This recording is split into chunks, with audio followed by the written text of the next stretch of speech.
Hi, it's me, Lyndon. I just wanted to welcome you to something I'm calling the midweek snooze. It's a new episode. I'm going to fit in midweek, sometimes in between the usual murder at bedtime episodes. The difference is I will be in the place where the murder occurred. Now, I hope you enjoy it. I recently did one in Eastbourne and it did okay, so I'm going to try another one. So this one is Murder by Mistake in East Sussex. So please let me know what you think. I hope you enjoy it. Hi everyone. I just nipped on here at the beginning to explain this episode. Last Saturday I decided to catch one of the fantastic Mott's coaches tours of Aylesbury's day trips. This one was to the old Sussex town of Rye.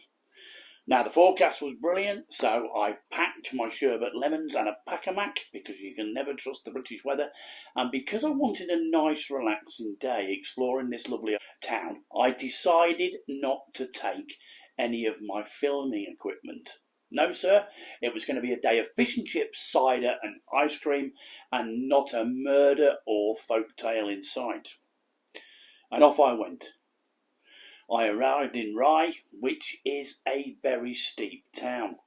The centre is on the level, but all the good stuff is all uphill. So off I went to start at the top and work my way down. Now, it was hard work, but the arthritic old knees eventually creaked up to the old Eaps Tower, which was also once the old jail and is now Rye Museum. After purchasing my ticket off a delightful young lady at the till, I was drawn to a stone cell with a skeleton encased in gibbet irons. It was, it said on the notice, a reproduction of a murderer hanged and gibbeted in the town in the 18th century. The real skull and gibbet still being held in an attic in the town. Now, my interest was piqued, but no, I kept my phone safely in my pocket, but as I left the cell, I noticed that in the corner of the room there was a tiny cardboard figure of Captain Pugwash. Who? I hear you say that. Well, Captain Pugwash was a cartoon pirate on UK TV in the 1970s, and I loved it. Especially when the writer and illustrator John Ryan took two major newspapers to court for making claim that it had been taken off the air because the original crew names in the original books were somewhat rude. They included Master Bates, Seaman Staines and Roger the Cabin Boy. Now, this of course was rubbish. The newspaper apologised and paid Mr. Ryan a substantial amount and paid his legal fees. Why they didn't read one of the books before they printed, I was never able to fathom, but an expensive lesson learnt. After asking the delightful young lady why said cardboard pirate was in the cell, I was told it was part of a children's treasure hunt.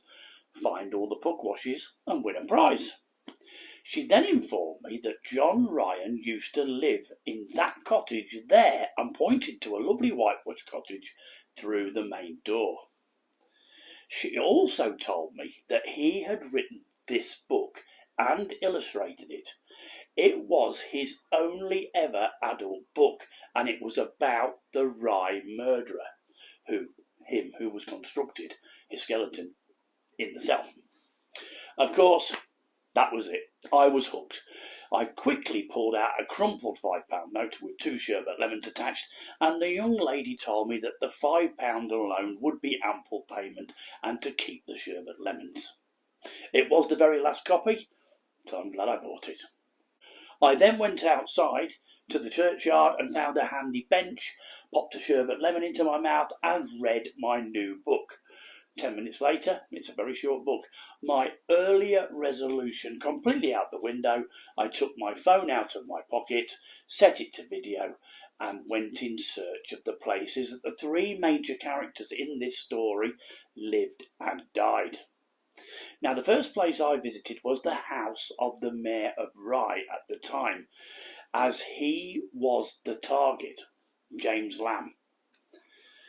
Now, Rye being one of the Cinque Points, which is French for five harbours, originally Sandwich, Dover, Hythe, New Romney and Hastings, but later joined by Rye and Winchelsea.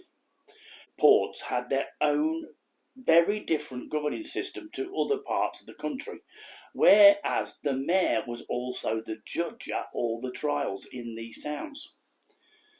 Now, right opposite the Lamb House was the house of James's brother-in-law, Alan Greeble, his late wife's brother, and also himself a former mayor and a very affluent and well-known man in the town.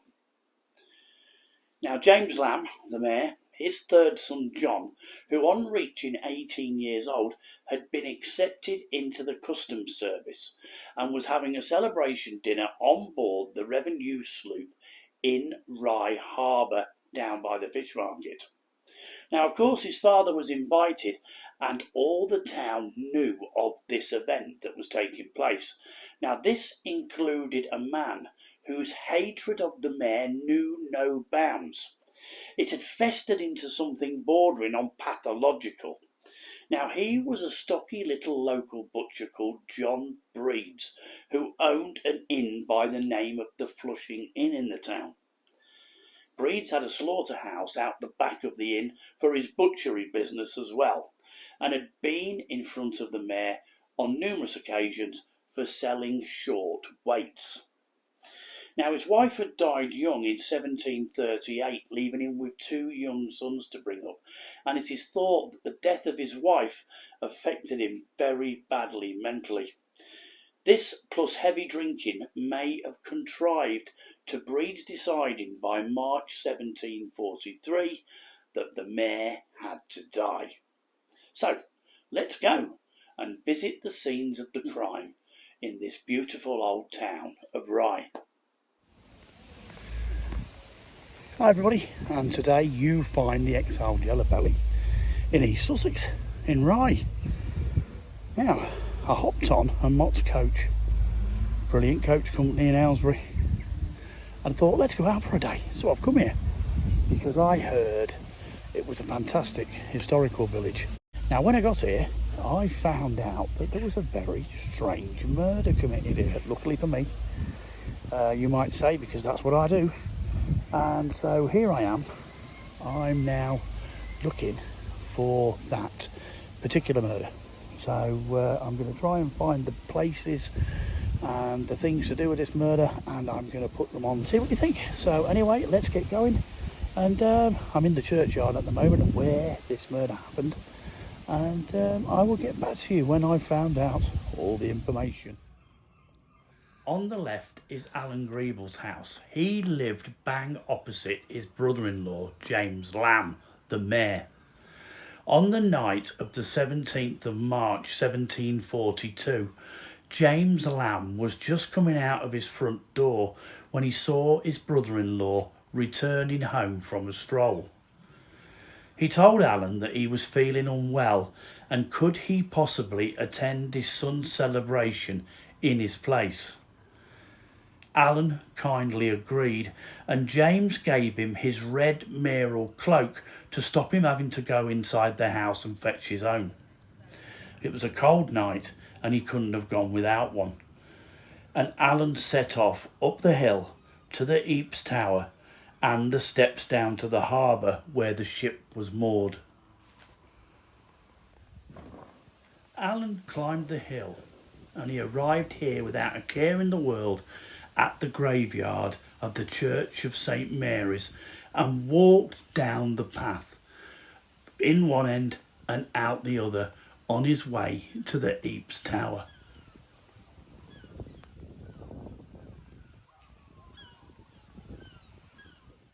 Now, as Alan leaves the churchyard, directly across the road is the old Eaps Tower. Now, he would have gone down past the Eaps Tower, round the front and down the steps down to the harbour. We will visit the tower on our way back at the end of the story.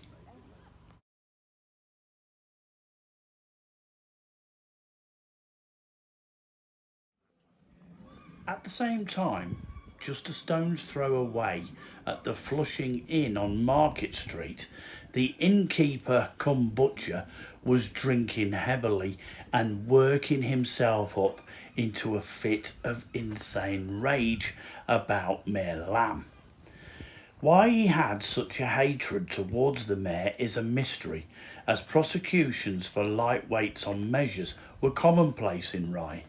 But whatever it was, Breeds set off for the churchyard with a knife.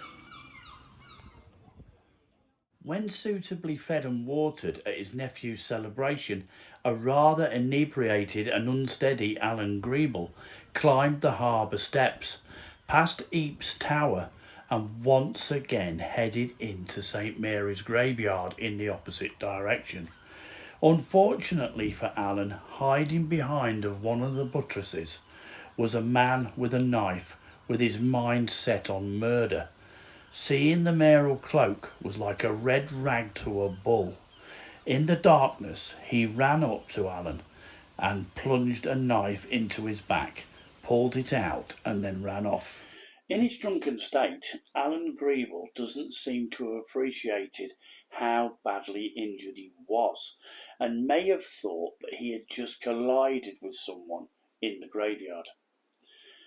In any case, he staggered back to his house, sat down in his favourite chair, and instructed his manservant that he didn't require anything and that he could retire for the night, and that he himself would go to bed in a while.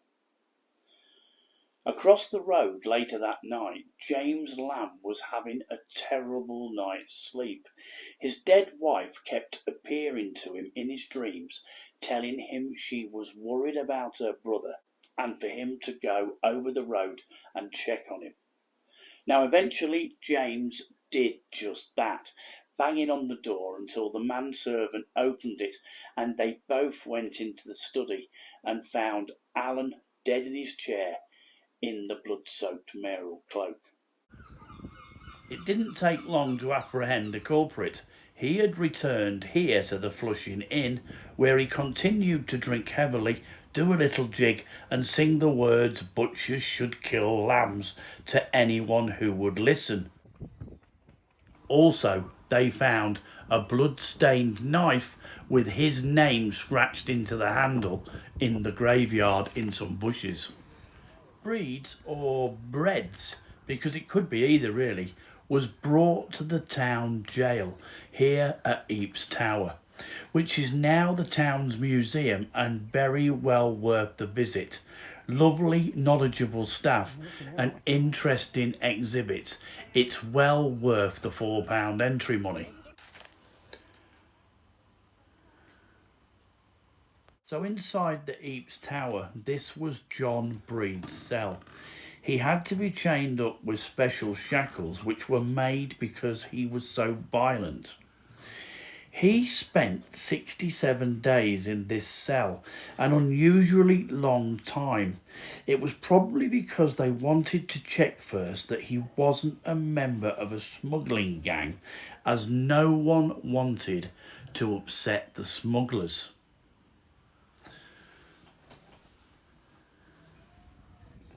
At Breed's trial, he tried to plead insanity, strangely in front of the mayor judge who he had intended to kill. That probably shouldn't have been allowed, but anything seemed to happen in those days. He probably didn't help himself by shouting out, "It was not for Mr. Greeble I meant it, it was for you, and I'd murder you now if I could." Not surprisingly, he was sentenced to death. On the 8th of June 1742, Breeds was taken to the Flushing Inn for one last drink, before being hanged outside the Strand Gate. His body was then encased by straps and chains by a blacksmith and suspended on a gibbet in a field to the west of the town, still known as Gibbet's Marsh. Now, I tried to be a bit clever. I found out that Alan Greeble is buried in the north chapel of the church. So I thought, even though it's a used chapel for prayer, I would just wait until it was completely empty and quickly tiptoe over, take a very quick video and tiptoe out again, which I did, only to find when I got home it was the wrong grave. It was the family grave and not Alan's. Serves me right, I think. As I make my way up Mermaid Street to the historic Mermaid Inn for my fish and chips, I'll just finish the story by saying John Breed's or Bread's body hung for 50 years on its gibbet before finally being moved to the North Chapel in the church. Yes, right next to his victim, before finally being moved to where it is at this present time, in the attic of the Rye Town Hall. The legend does go that old ladies of the town took Breed's or Bread's bones and crushed them up as a cure for rheumatism. Whether this is true is not confirmed. So anyway, what did you think of that story? Now, I hope you enjoyed it, and if you did, if you can do the usual thing, like, subscribe, ding the little bell for further notifications, because as I've told you before, I don't know how it works, but it's supposed to. But all I can say is, it doesn't seem to be working for me. My subscriber total doesn't seem to be going at all. But it doesn't matter, because I enjoy doing these. I'm interested in the story, so I'm going to film it anyway. So if people watch it, that's fantastic. And I know there are some loyal people out there who watch everything I do, which is absolutely awesome. Thank you very much. And as long as you are watching somebody, I'll keep on doing them. So anyway, see you next time. Captain Pugwash was a It wasn't a cardboard. I then went outside into the churchyard.